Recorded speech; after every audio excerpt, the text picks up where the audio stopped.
Hello. And thank you very much to Wayne, who it's a joy to go after, because just imagine that I say and repeat everything he just said. Fortunately, I do have some other things to talk about, but many of them do repeat some of the things that Wayne's just said, but actually not just in relation to education, but in relation to our whole society. So, we're talking about AI, and I thought maybe we should start with a definition of what we're talking about. And this is the OECD and also the EU AI Act. For those of you who don't know, the EU AI Act just passed.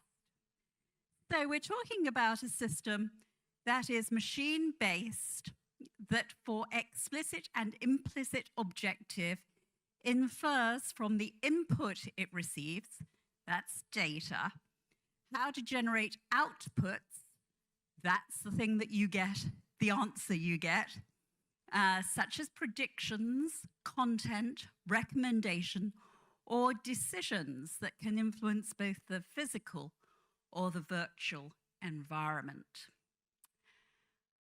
So I wanted to start by talking about the silos.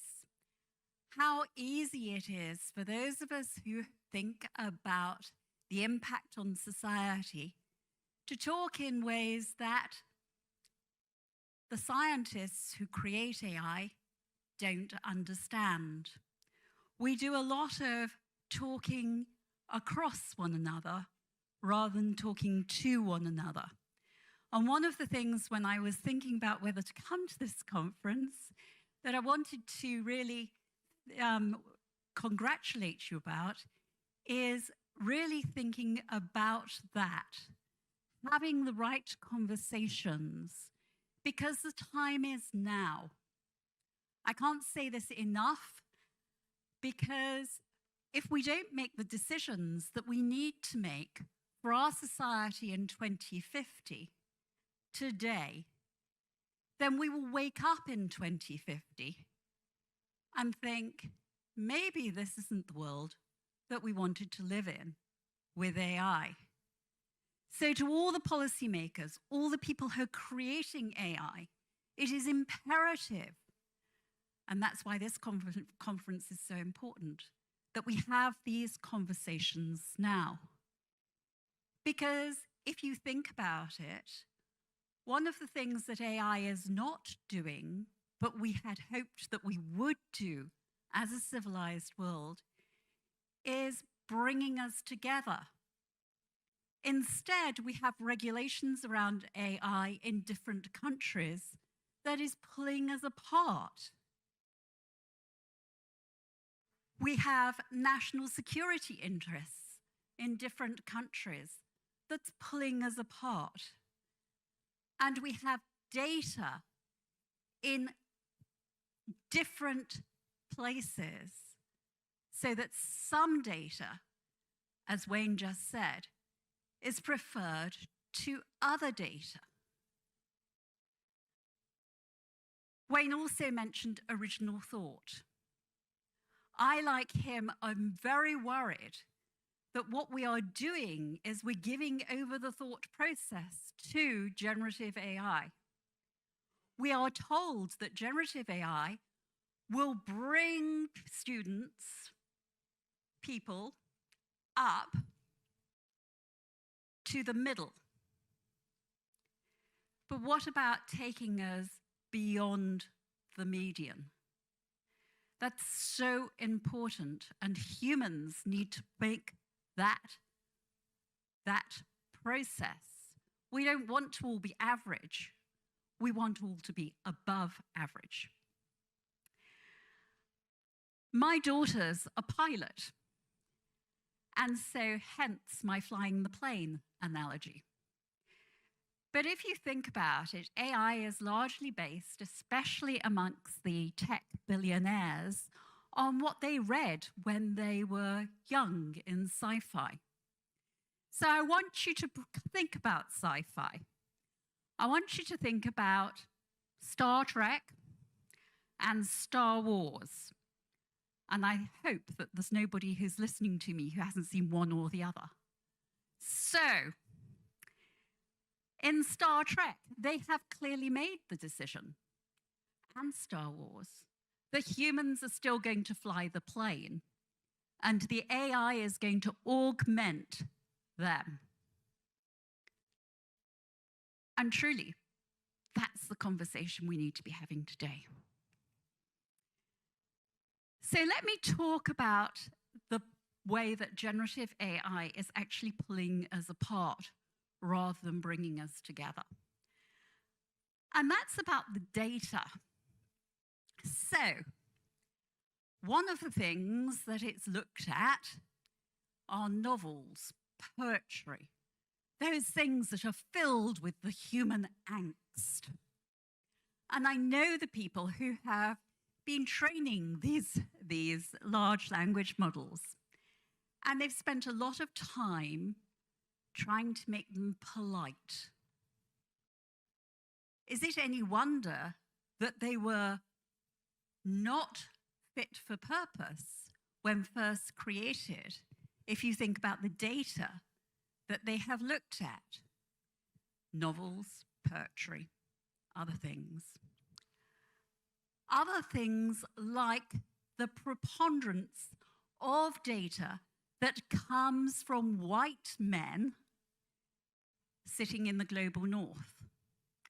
Or, if you're in mainland China, Chinese men sitting in China. And why is that important? Well, that's important because, for example, if you're thinking about healthcare, and let's take heart attacks. The preponderance of data about heart attacks comes from white men over 55 who live in America. That's not very helpful if you're thinking about women who are having heart attacks, or people based in different places in the world having heart attacks. It's also not very useful to thinking about how we want our society to look. Because if our society is propelled forward on the back of data that comes from one particular sector, then we won't ever have the society that we hope for. Because we won't be using the thoughts of women or persons of color. We'll just be using that data generated from men. And in this, I'm not being sexist. It's just that men have had the pen for generations, and the rest of us haven't. So, I then want to come to cannibalism, because data is the engine or the oil or the air or whatever you want to call it of AI. By next year, generative AI on its current trajectory will be creating more data every 15 minutes than we humans have created thus far. I'd like us to think about that, because the solution to the data problem is not, oh, girls, let's all go out and write a lot so that we can get into the large language models. Because actually, the large language models will create already and will create data when they answer your questions. So maybe we should all be very careful thinking about what questions we ask. And what we know, and I'll come to later, is that some of that data is just plain wrong. It's very good at lying to us. We call it hallucinations, but you know, if a human was doing it, we'd just say it was lying to us. So that data is going to go back into the lake from which it comes, and from which it will draw the next answer. And then, of course, we have copyright issues. You may have noticed that Condé Nast last week said that they hadn't made their target for last year. Where you are having computers, generative AI organizations using data that is copyrighted without paying for the copyright, you are going to see more and more of that happening. So what you're going to do is you're going to shrink part of the world whilst you grow big tech. That in itself is a problem because we need as much different thought out there as we can. So I wanted to give you a short history of AI, but I think that Wayne's already done that. So I'm actually just going to skip to its threat to democracy in 2024. Misinformation is something that I could talk about all day, so I won't have time. But over half the world by GDP will vote in elections this year. None of us, wherever we live in the world, have enough legislation in place to track and to stop misinformation. So the impact on democracies around the world is potentially huge and something that as humanities scholars we should be worried about. And I also just wanted to put the note. When we talk about AI, we're already seeing it in robots. And so robotic nannies, just to pick up what Wayne said earlier, you know, are we going to let robotic nannies look after our children, teaching them because they are AI enabled? Are we going to continue to beta test on our kids, on our most vulnerable populations? Where's their data going? When we give them a smart toy, which is the current version of robotics and AI in childcare, we give them a smart toy, it says it'll educate them. Doesn't tell us what on the box, but we're told that as good parents, we should be doing this because our children will get a benefit. We don't know where that data goes. And we don't know the impact on our children when that toy dies. We don't know the impact on our children when they go to school and suddenly have to be playing with children that make them cry, human children that make them cry, as opposed to their nice AI-enabled toy that was always just pleasant to them.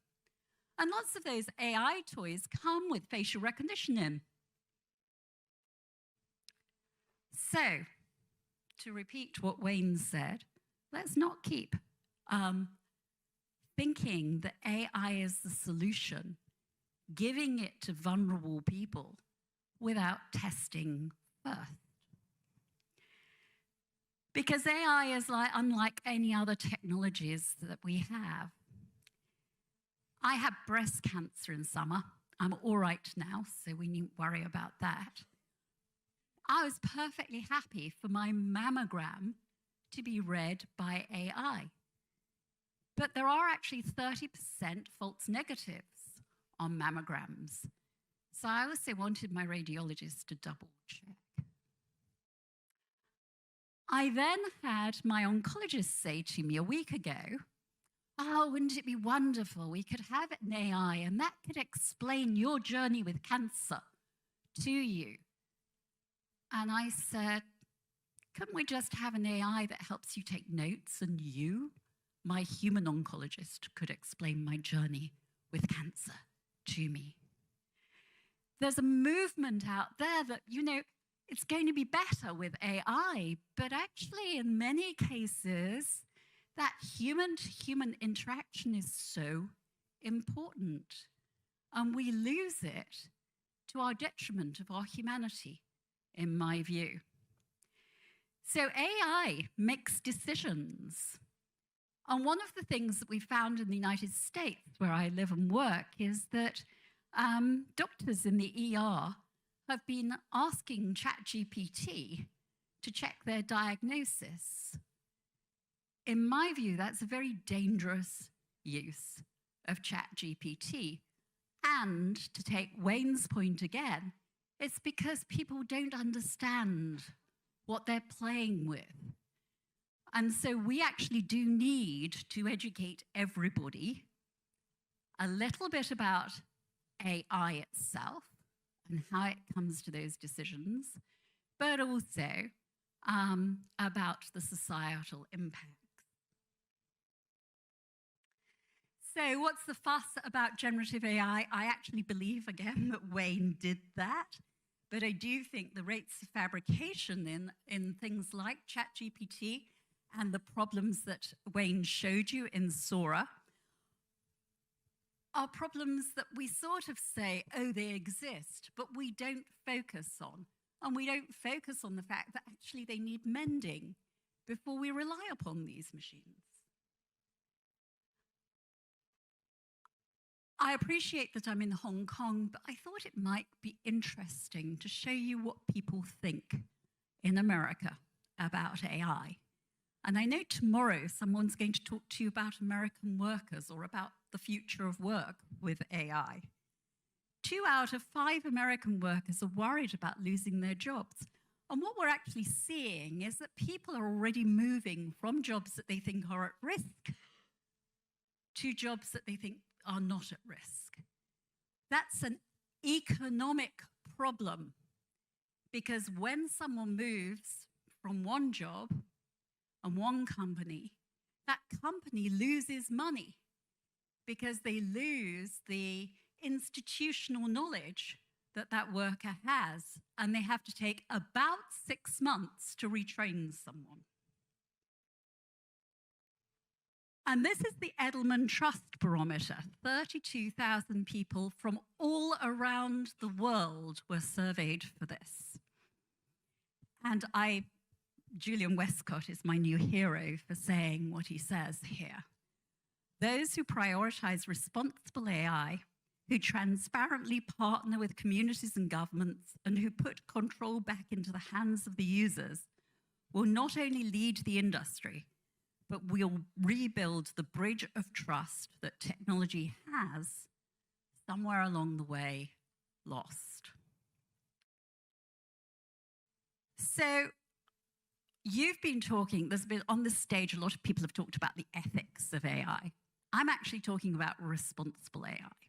And I'm talking about responsible AI, also called trustworthy AI, because there are problems with thinking about ethics and AI. Because when I was the world's first chief AI ethics officer in 2014, people started saying to me, well, whose ethics are you doing? You know, which set of ethics are you using when you are creating an ethics advisory board? And it seemed to me that we were correct to move away from that word ethics actually to the words responsible or trustworthy. Because the world actually agrees on a number of things about responsibility: bias, fairness, security, reliability and robustness, privacy, explainability and transparency, human agency, humans in the loop, accountability, and lawfulness. And you might say, well, how do you know that, Kay? Well, I know it because we took 192 sets of principles that have been developed by countries and governments and non-profit organizations around the world, and we looked at them. And we found that everybody, wherever they are in the world, we might not be able to agree on how to solve these, but we agree on what we're trying to solve for. And I just want to mention Earth Species. So Earth Species project, I'm on the board of this small nonprofit. And what we do is we use AI to see if we can find out what whales say to one another. Now, when we started this, we thought this will be wonderful, because if we can give whales a voice at the table in conservation, then maybe the way that we think about conservation and climate change and our environment will be changed. And so we started for the very best reasons.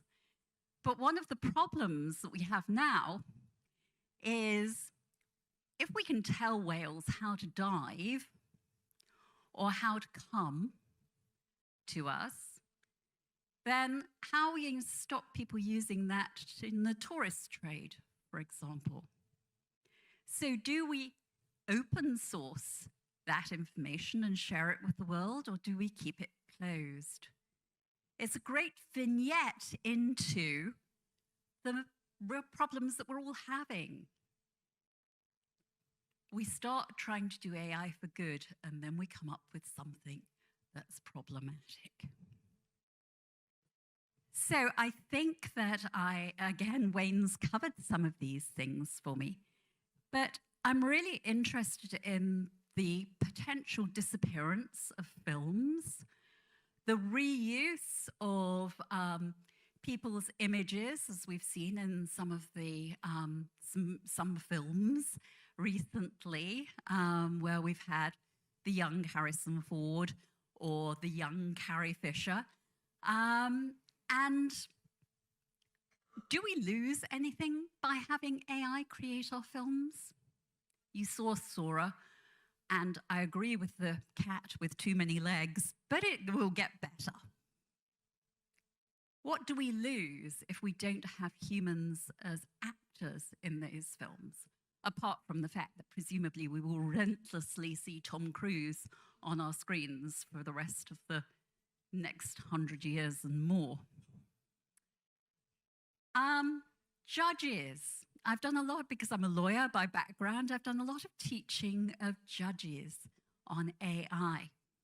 And one of the things that we come to, because, you know, a lot of people say, oh, AI is going to be so much better judge than humans are, because humans go to sleep in the afternoon. I was a judge. I never went to sleep in the afternoon. And also, human judges are so biased. Well, so is AI. As Wayne showed us, AI is really biased. And so what do judges bring? And again, I think it's a nice vignette into the things that we're talking about. What judges bring is humanity to the law. And if we don't have humanity in our law, what is our law? I talked about the doctor, my oncologist, and, you know, I want us to think about what makes us human. I think it's really important that we see AI as a tool that augments us, that helps us along the way, but doesn't become our master or our go-to.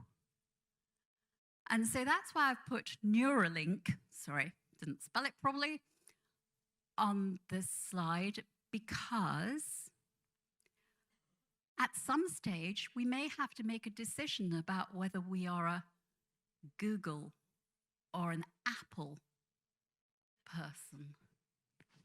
Do we get our new phone, our Neuralink, from Google? Or do we get it from Apple? Or do we get it from somewhere else? And when you break it down like that, you then think, there are a lot of things we need to think about before we get there. And yet it's just around the corner. So, what do we all need to know? I think everybody needs the 101 of AI. I think anybody who is creating AI needs to have diverse teams so that not only we solve some of the bias issues, but also we can create products that are fit for purpose. As we know, bias is a problem not only because of the data, but also the people who create the AI. And a lot of those people are young men under 30. Well, if you're going to create a product for an old white woman like me, that team might not be the best. So when I talk to companies, I say, this is in your economic interest to get this right. Because you're going to sell more to me, the old white woman, if you get the product right. It's no different from getting your product right and creating the right product in the first place if it's a material product as opposed to a virtual product. And product liability, in my view, should be the same. You should be liable for products that you get wrong, which you create with AI, just as you are if a can explodes in your hand or something like that. We need education at work and at home on AI and its impacts on society. We need to stabilize people's worries about jobs and empower them to be part of the debate.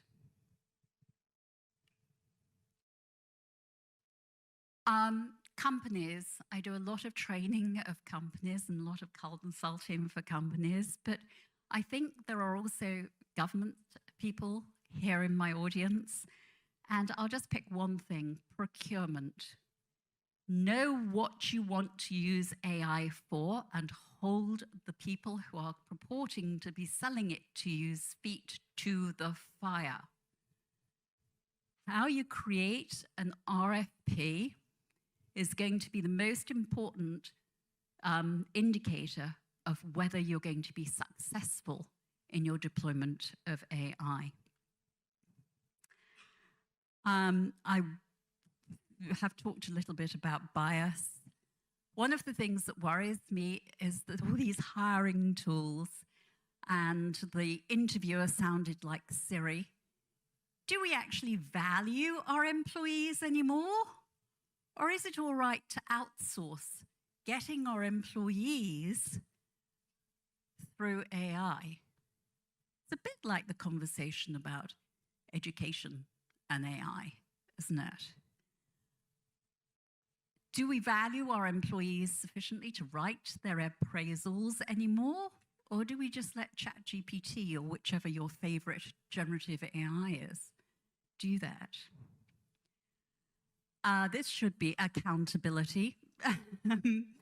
And Wayne mentioned facial recognition.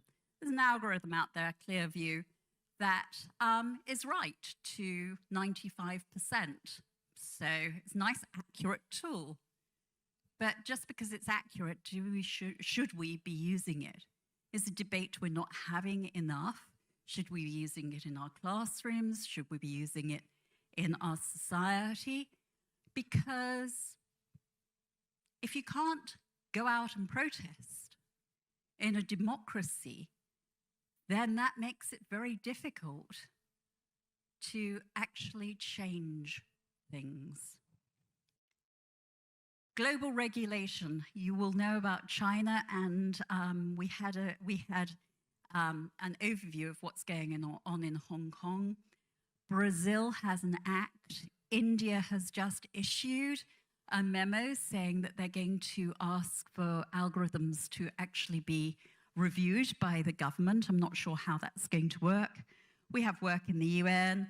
We have the treaty coming out in the Council of Europe. We have work in the OECD. And in the US, we have the Biden executive order. which is important because it has lots of information in it, and we have the NIST framework. But one thing I do want to remind you, and I will finish on this because I'm a lawyer, is that existing laws still apply. So if your country hasn't or the regulation doesn't cover an area that you think needs to be dealt with, then actually have a look at those existing laws. Have a look at your existing regulators, because one of those might cover the issue that you have. So, thank you very much for your time.